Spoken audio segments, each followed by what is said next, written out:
Oggi vi faccio vedere come preparare benishoga, lo zenzero in salamoia colorato di rosso. In Giappone per fare benishoga di solito viene marinato nell'umezu, la stessa soluzione usata per marinare le prugne e ottenere umeboshi. E il colore rosso tipico viene dalla varietà shiso della perilla. Shiso è una pianta aromatica tipica giapponese. Ci sono shiso rosso e shiso verde e di solito viene utilizzato quasi sempre shiso verde per la cucina giapponese e shiso rosso viene usato soprattutto per fare umeboshi e per fare il succo.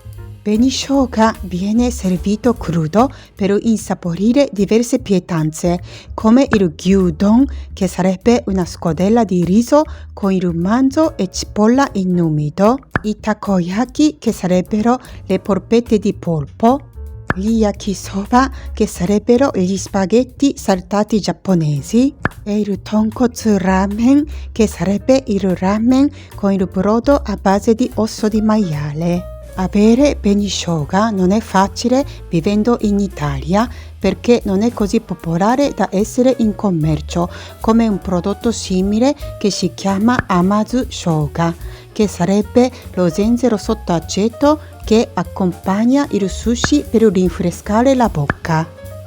Allora cerco di farlo io, come tante altre cose giapponesi che non riesco a trovare qui in Italia, cambiando la ricetta tradizionale con gli ingredienti che trovo.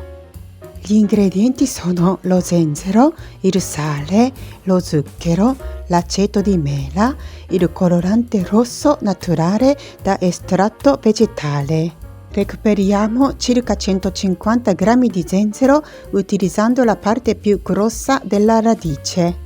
In questa videoricetta sto facendo abbastanza quantità, ma se preparate a casa vi consiglio di preparare la metà dose, perché non è una cosa che mangiamo tanto, in più in frigo dura circa 10 giorni, al massimo 2 settimane. Oppure fate questa dose, casomai la metà quantità conservate in freezer insieme il liquido della marinatura. Comunque nella descrizione lascio la ricetta di entrambe le dosi. Ora sono 150 grammi, ma eliminando la buccia sono diventati 115 grammi. Dopo averla eliminata lo tagliamo più sottile possibile, tipo 1 o 2 mm.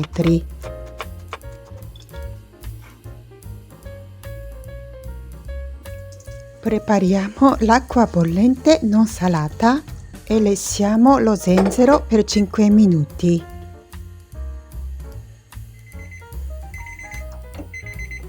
Dopo 5 minuti lo scoliamo.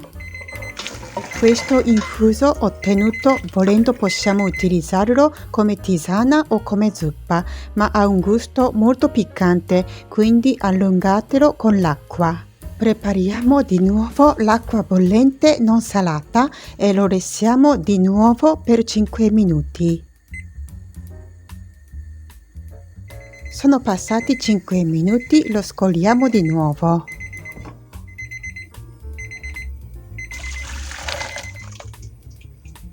Prepariamo ancora l'acqua bollente non salata e lo lessiamo per ultima volta per 5 minuti.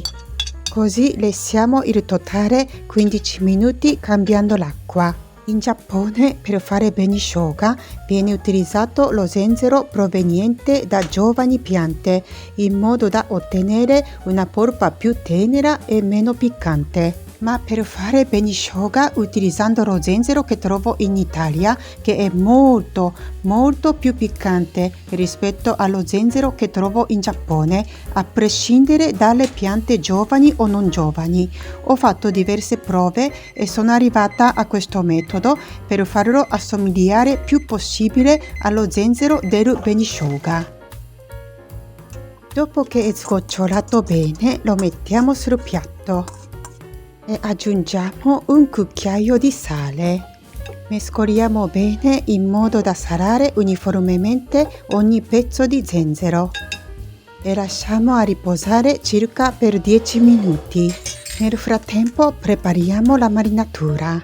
Beni di benishoga significa rosso e per realizzare questa ricetta ci tenevo di colorarlo di rosso, ma negli anni passati trovavo solo il colorante alimentare artificiale, ma non volevo utilizzarlo. Invece da un po' che trovo questo colorante naturale da estratto vegetale in un supermercato, quindi sono molto contenta che posso condividere questa ricetta con voi finalmente. Nel barattolo pulito mettiamo mezzo cucchiaino di colorante rosso naturale, 100 g d'acqua. Nell'immagine sto mettendo 50 g per sbaglio, ma per la quantità di zenzero di prima dobbiamo raddoppiare. Mettiamo 100 g di aceto di mela, va bene anche l'aceto di riso, ma se userete l'aceto di vino bianco metterete 80 g. 6 g di sale naturale, 12 g di zucchero di canna oppure zucchero bianco. Mescoliamo bene in modo da sciogliere il colorante, il sale e lo zucchero. E mettiamo da parte. Dopo 10 minuti, senza sciacquare, strizziamo bene lo zenzero, mettendo nelle mani un po' alla volta. Se non lo strizziamo bene diventa troppo salato alla fine, quindi lo sgoccioliamo molto bene. Lo tagliamo sottilissimo a fiammifero. Quelli tagliati mettiamo nel barattolo con la marinatura. Come potete vedere ho fatto un errore per quanto riguarda la quantità della marinatura, quindi questo barattolo è troppo piccolo. Così ho travasato tutto in un barattolo più grande.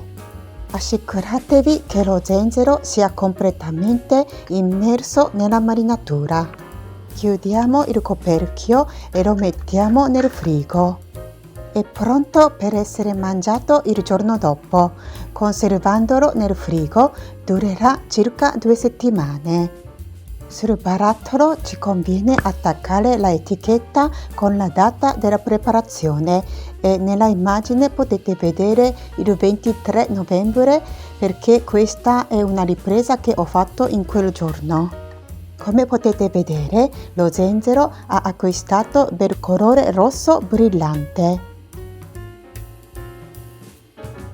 Nostro bellissimo benishoga è pronto.